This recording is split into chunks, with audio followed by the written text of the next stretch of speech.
cómo es estudiar teología desde una parcela, porque hasta este minuto hemos estado hablando de una teología clerical basada en el cristianismo, pero es que lo teológico no necesariamente está en línea vertical con lo cristiano. Entonces, háblame de esa teología entendida ya no como parcela, sino como, bueno, como acercamiento del ser humano para con Dios, llámalo como lo quieras llamar. Claro, es que en ese diálogo de la teología con la sociedad en general entra el diálogo interreligioso, el diálogo con las creencias, el diálogo con las no creencias, es decir, el diálogo con la sociedad en toda su amplitud, ¿no? Entonces la teología, por ejemplo, desde el lado católico, hoy en día no se entiende sin el diálogo interreligioso, es decir, con aquellas otras expresiones que van más allá del cristianismo y preguntas que pueden salir, ¿no? O sea, el tema de la salvación, que en el cristianismo es algo pues central, un eje. Antes se decía, antes del concilio, antes de los años 60, que fuera de la iglesia no había salvación, ¿no? Hoy en día, después del concilio, se recupera la tradición de la iglesia y se reconoce que más allá de cualquier confesión y modo cristiano de vivir la realidad, está presente la salvación de Dios en todo ser humano. Entonces, fíjate que ha cambiado completamente el panorama y no es porque cambió en este siglo XX ni en el siglo XXI, sino porque esa era la tradición de la iglesia que se fue perdiendo un poco con lo que tú dices, ese clericalismo, una estructura centrada en sí misma y por tanto, pues lo que dice el Papa Francisco, esa autorreferencialidad. Hoy en día no hay teología sin ese diálogo amplio con todo aquello que es distinto a la propia creencia. Rafa, hay muchas cosas que vas contando y que impulsan a preguntar al Papa Francisco, los Ujú. cambios de la iglesia, en qué estás trabajando. Hablaste del siglo XX y del siglo XXI y pareciera que tienes mucho que ver con los cambios en el siglo XXI, pero quiero preguntarte antes de irnos a esas cosas tan profundas, háblame de ese momento tuyo como estudiante en Roma. Primero desde la perspectiva tuya como estudiante, pero luego cómo se fueron dando los contactos, los acercamientos y el descubrir tus propios talentos para ser hoy lo que eres, una referencia, al menos desde la perspectiva de los latinoamericanos, referencia de consulta y que tus posiciones, tus conceptos, tus documentos, de alguna manera sean tomados en cuenta para esos cambios que vienen próximamente. Si me extendí en la pregunta, la resumo. Háblame de tu momento en Roma como estudiante, como generador de red, de network, alrededor de todo este tema teológico. Mira, Roma, a pesar de todo el clericalismo que uno pueda pues encontrar y que existe, y que es, de eso va la reforma, ¿no? Hay algo muy hermoso que puede ayudar mucho, que es la internacionalidad y en la teología. Es decir, que yo cuando estudié allá tenía profesores de todos los continentes, tenía literatura de todos los idiomas, entonces esa visión como muy amplia, el que quiera encontrarla, ahí la tiene. Entonces depende mucho de la actitud con la que voy a estudiar a Roma, ¿no? A mí también otra de las cosas que me ayudó es que de Roma, haciendo mi doctorado, yo tenía que estar casi la mayoría del año en Alemania porque trabajaba autores alemanes y en Alemania es otra visión completamente distinta. Por supuesto, no clerical, universidades donde la facultad católica convive con la protestante en una universidad pública, porque no existen universidades católicas con facultades de teología católicas privadas. Entonces, esa combinación para mí fue muy enriquecedor, ¿no? Roma, por una parte, o sea, la visión eclesial, la visión, pero internacional en esa eclesialidad, y después la experiencia alemana con esa visión más horizontal de diálogo, de apertura, de crítica, y creo que ahí eso me moldeó mucho, de tener una visión más amplia, pero como te decía, a Roma yo puedo ir con una mentalidad clerical y me quedo en mi burbuja solo en función de un título para llegar a hacer algo, una carrera, etcétera, en la iglesia, o puedo ir con esta otra disposición de buscar esta visión más amplia, ¿no? Voy a hacer un inciso mundano. Hablaste de Roma, hablaste de profesores de todos los continentes, hablaste de vida en Alemania y hace muy poco pusiste un post en Facebook escrito en francés. Entonces el inciso mundano es, ¿de cuántos idiomas estamos hablando? ¿Cuántos idiomas hablas? ¿Cómo es ese moverse en el mundo de la iglesia en comunicación directa y de comprensión directa a través de los idiomas? Pues mira, el que quiera hacer una contribución teológica en estos tiempos necesitas hablar varios idiomas porque no todo está traducido. Y eso es una, digamos, limitación si no tienes acceso por el idioma, porque hay maneras de hacer teología y contenidos y temas que no se traducen y que son importantes de conocer. Por ejemplo, la teología alemana siempre ha sido muy crítica, muy de vanguardia, pero no todo está traducido. Entonces, si no tengo acceso a eso, me limito, ¿no? Me reduzco. Igual pasa con la teología francesa o con la teología italiana, con cantidad de obras que al no estar traducidas me limitan, ¿no?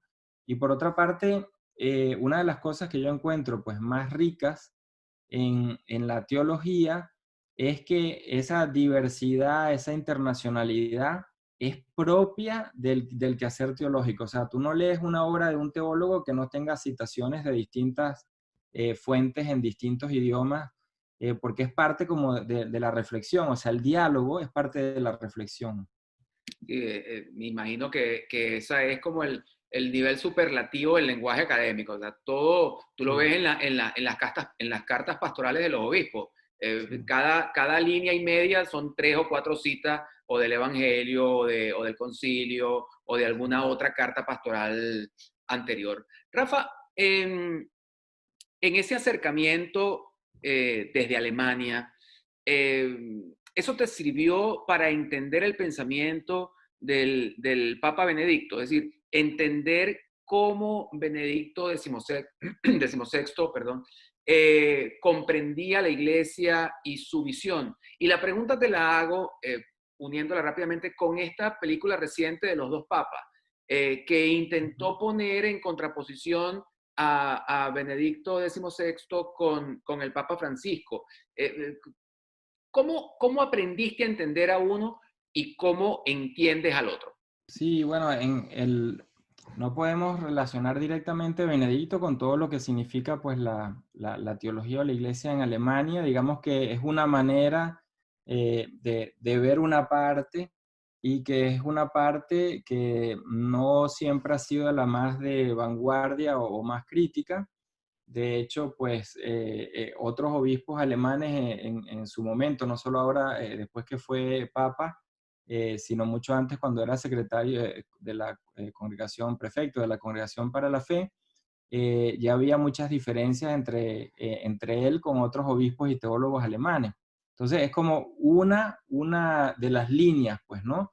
Y a la vez él es una persona que hizo prácticamente su vida eclesial una vez que sale de Alemania en Italia, en el Vaticano. Entonces cuando lo enmarcas en ese contexto, pues digamos que tiene otra fisonomía distinta de la del típico, digamos así, obispo y teólogo alemán, eh, que, como te decía, más de vanguardia o más de profecía en ese otro sentido, ¿no? La película es muy interesante porque te habla de dos visiones de mundo, dos maneras de entender la iglesia en el mundo, y los estilos se ven en las maneras de vestir, en las maneras de hablar, en la informalidad o la formalidad de los gestos, en los gustos que van apareciendo, en músicas, películas, o sea, todo eso va marcando estilos, pero no Hasta en son el fútbol. superficiales, hasta, ¿sí? hasta en el fútbol. Rafa, Claro. claro, la película siempre será una película, pero tú que estuviste ahí más de cerca, no digo que conviviendo con los papas, pero en todo caso vas a tener una aproximación mucho mayor que la que podamos tener nosotros los que estamos de este lado del mundo. Eso ciertamente es así.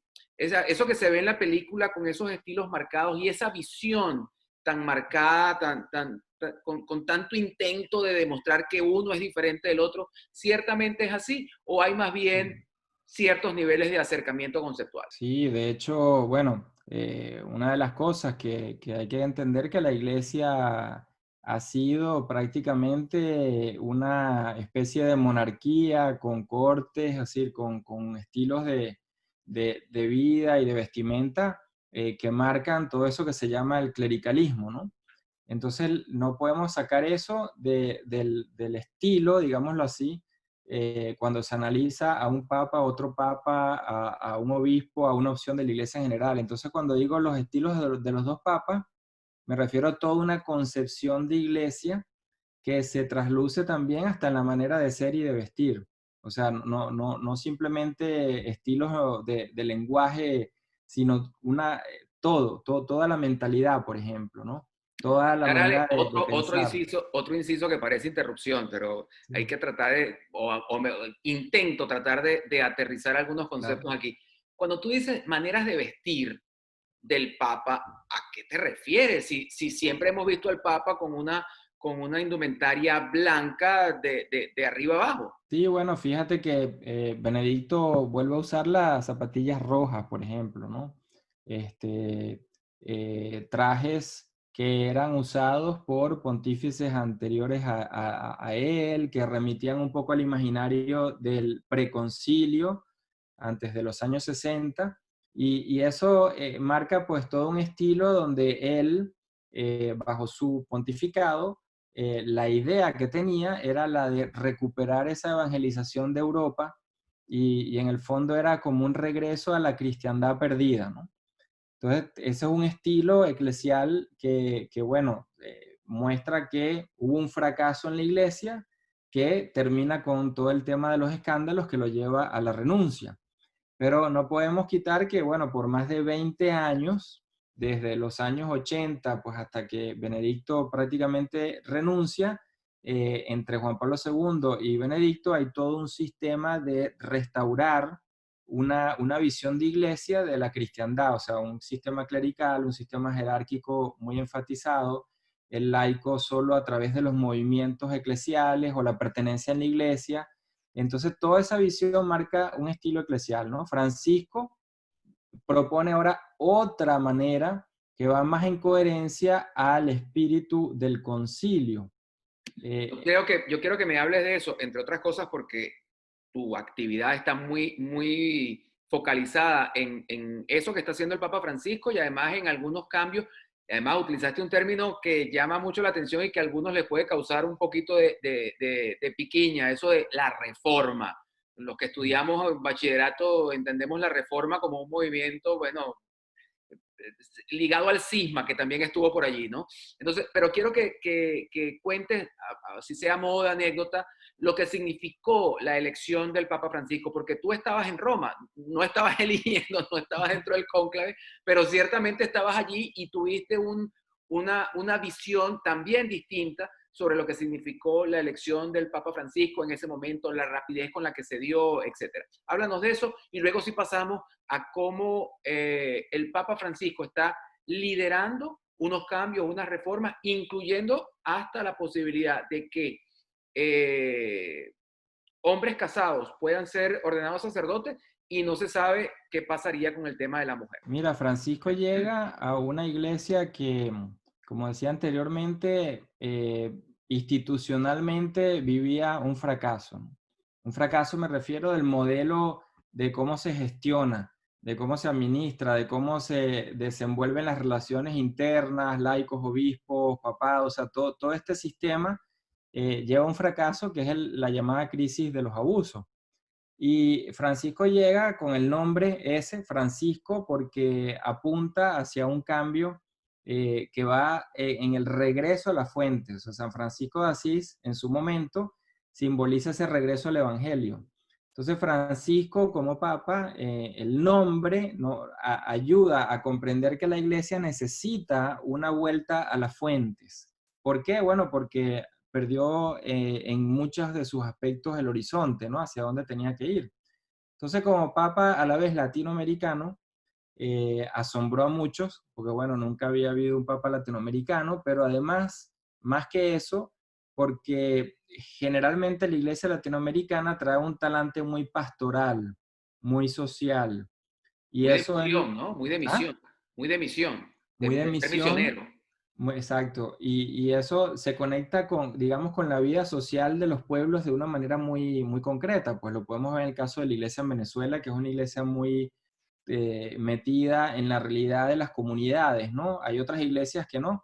Hay otras iglesias donde pues el obispo está en su oficina, el cura está en su parroquia y las comunidades en lo político, lo social, lo económico están como completamente aisladas, ¿no?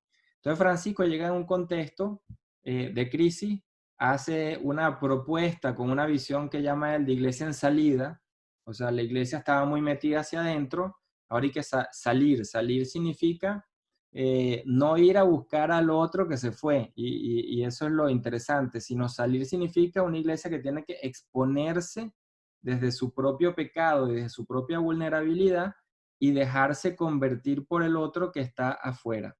Entonces la iglesia en salida es una manera de retar el cambio que se necesitaba en ese momento, porque en ese contexto entonces Francisco logra abrir otra vez la puerta, por así decirlo, grande de la iglesia al mundo que durante el proceso de la famosa crisis de abusos, pues se fue otra vez cerrando, ¿no?